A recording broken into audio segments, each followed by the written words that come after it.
Hi everyone, so thank you for the positive response that I got on my first video. Literally, as I've already said, just thank you for all of the lovely messages I've received from you guys and just all the support. It's been really lovely, and so I thought I'd come on and do another video today, sort of linking with my first video, obviously to do with mental health awareness. This one I wanted to base around today was a little bit more in depth about what I spoke about the first time, and reading through all of your messages that have been sent. This seemed to be quite a big one that kept coming up, so I'm going to talk about sort of feeling lonely, feeling left out, feeling the odd one in the room, not really having many friends, feeling like just a bit weird, a bit left out, a bit of a spare part. So that's what I'm going to talk about today, as I've had so much experience with it pretty much my whole life, I would say.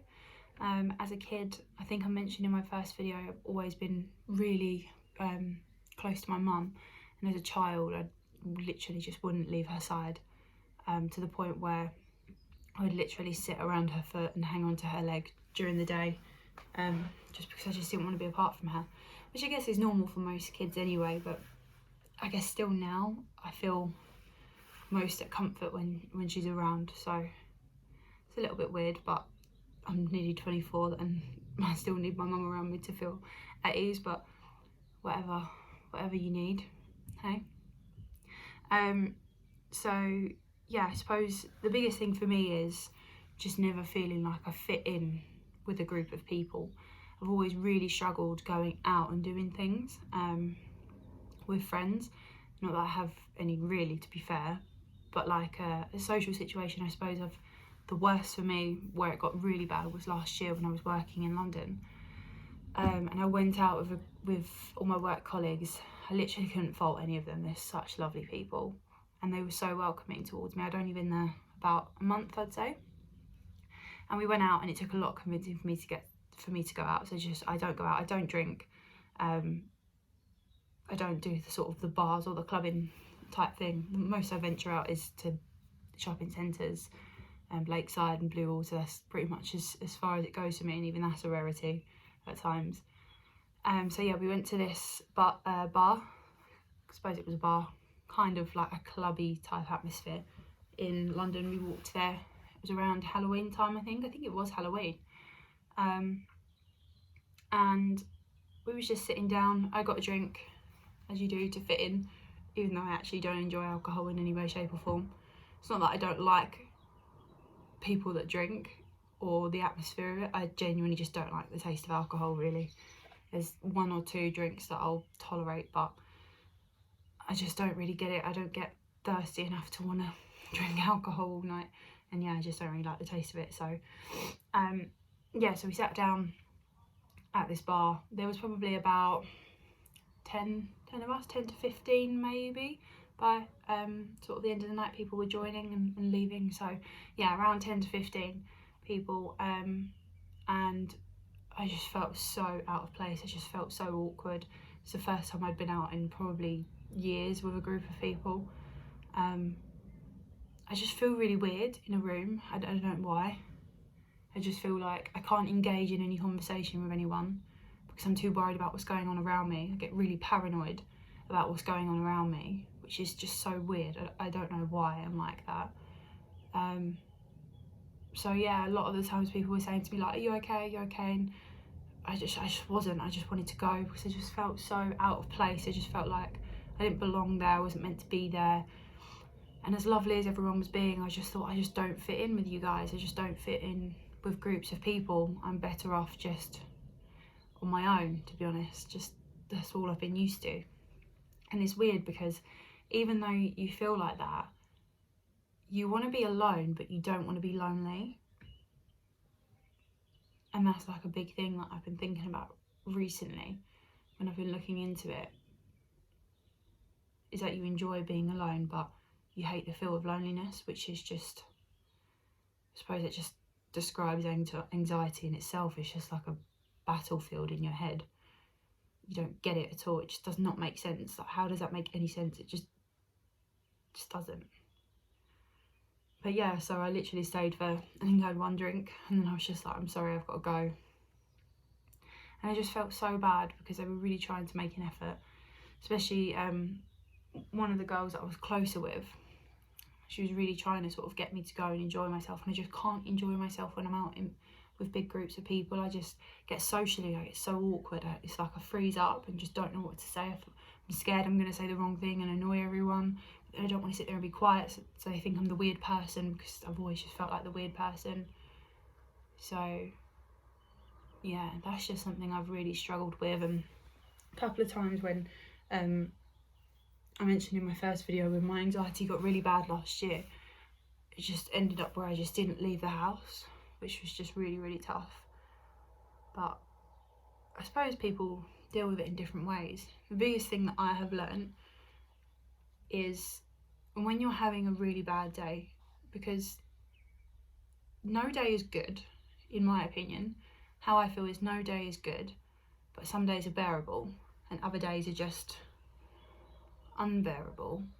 And when you're having one of those unbearable days, which happens for me maybe a few times a month now, whereas it was probably 4 or 5 out of 7 days at one point, where it's a couple of times a month now, which is really, really good improvement. But when you're having one of those unbearable days, just do what your body tells you to do. I got sick and tired of people saying to me, family, go out and do something, get out, go for a walk, go and do some exercise, go out for a drink with your friend, go get a coffee. But that's not what I wanted to do. If your body tells you to take a day off, take that day off. Listen to what your body says to you. No one knows what's best for you. People might say to you, you need to go out and you need to distract yourself. For me, that doesn't work.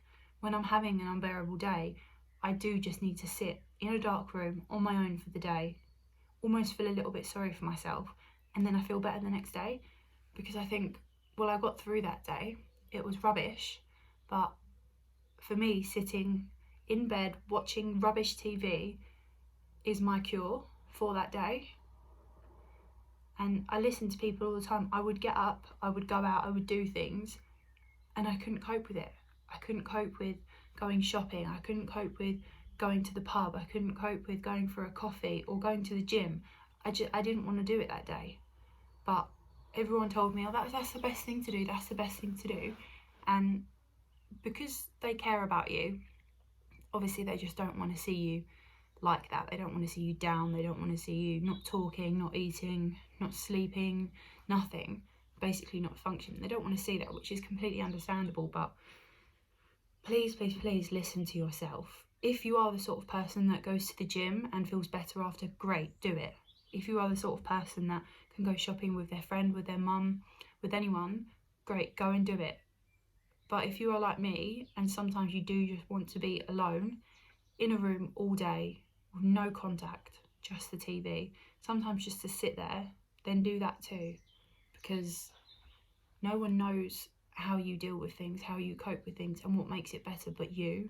And I really feel like you need to listen to your body sometimes. That is a massive thing that I've learned, that you know you. No one else knows you. Not with this depression, anxiety anyway. No one knows it. Hundreds, thousands, millions of us deal with this in our life at some point. But I genuinely believe, even though someone else might be going through anxiety and depression like I have been, they still don't know how I feel. And I still don't know how they feel, because... And another thing I wanted to say, I don't believe in all this chemically imbalance. I don't believe in it. Call me wrong, that's fine. Each to their own, you have your own opinions. I genuinely believe something has happened in your life that is traumatic, that has caused you to deal with this anxiety or depression. And that is why you deal with it. So I don't believe that you could go to a doctor's and they just say, well, you have a chemical imbalance, take some tablets. I've been prescribed antidepressants last year and I refused to take them purely because in my head I thought, I don't want to take tablets to sort a problem out that isn't a physical pain, like a headache or a stomachache. They've got tablets that sorts out mental pain. I just couldn't get my head around it. I just didn't understand it.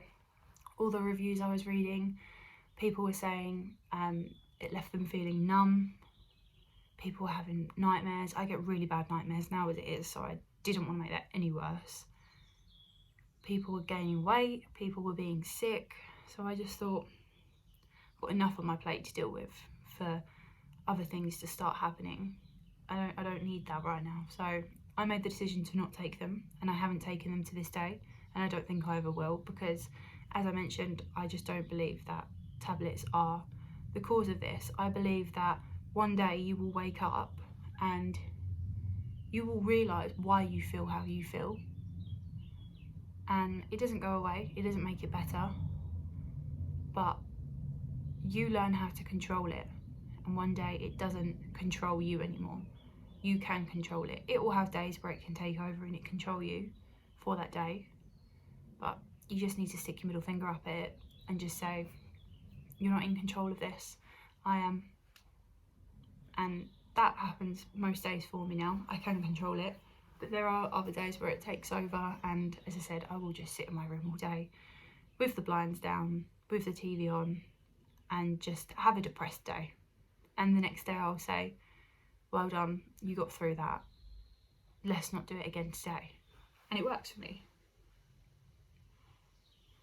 But yeah, going back to the social awkwardness, I guess because of all the horrible comments I used to get from girls at school, boys as well. Boys were really bad.